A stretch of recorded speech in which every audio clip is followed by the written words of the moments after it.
कानून अंधा होता है, ये तो मैंने आज तक सुना था, लेकिन आज अपनी आंखों से मैंने कानून अंधा होते हुए देख भी लिया।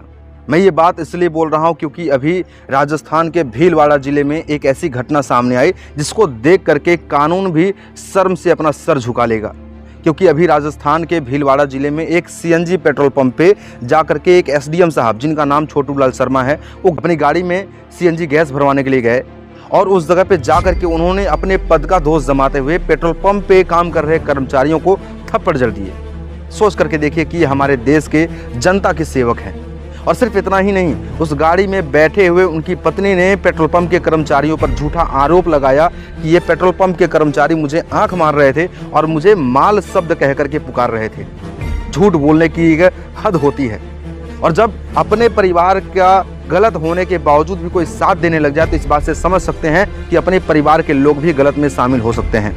और सिर्फ इतना ही नहीं, जब हमारे पुलिस कर्मचारियों को, जो उस जगह पे काम कर रहे पुलिस कर्मचारी थे, जब उनको ये बात पता चला कि ऐसी घटना सामने आई तो उन लोगों ने एसडीएम साहब के खिलाफ कंप्लेंट तो दर्ज किया, लेकिन उनको छोड़ करके पेट्रोल पंप के कर्मचारियों को उठा करके जेल के अंदर डाल दिया। कितनी बहादुरी की काम किया हमारे देश के पुलिस कर्मचारियों ने। हमारे जो छोटू लाल शर्मा जी थे उनको सस्पेंड तो किया गया, लेकिन सस्पेंड करने के बाद उनको घर पे रखा गया और हमारे पेट्रोल पंप पे काम कर रहे पेट्रोल पंप के कर्मचारियों को उठा के जेल में डाला गया। ये हालात हमारे देश के जनता के सेवकों का है। क्या सिर्फ और सिर्फ एक को जेल में जाना चाहिए था?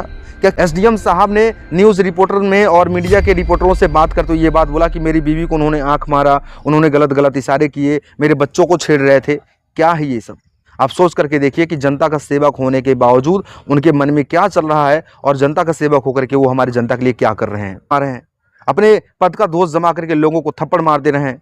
और सिर्फ इतना ही नहीं, उनकी पूर्व पत्नी, जो उनकी एक और पत्नी है छोटू लाल शर्मा जी की, उन्होंने भी उनके बारे में ये बताया, क्योंकि छोटू लाल शर्मा जी की एक और पत्नी थी, उनसे तलाक नहीं हुआ है।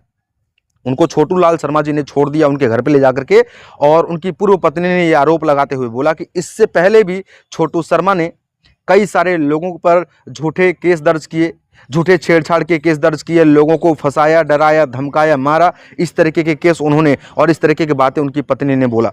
बाकी आपने वीडियो देखा, आप कमेंट में बताएं कि ऐसे लोगों के साथ में क्या होना चाहिए। बहुत बहुत धन्यवाद। Thank you so much.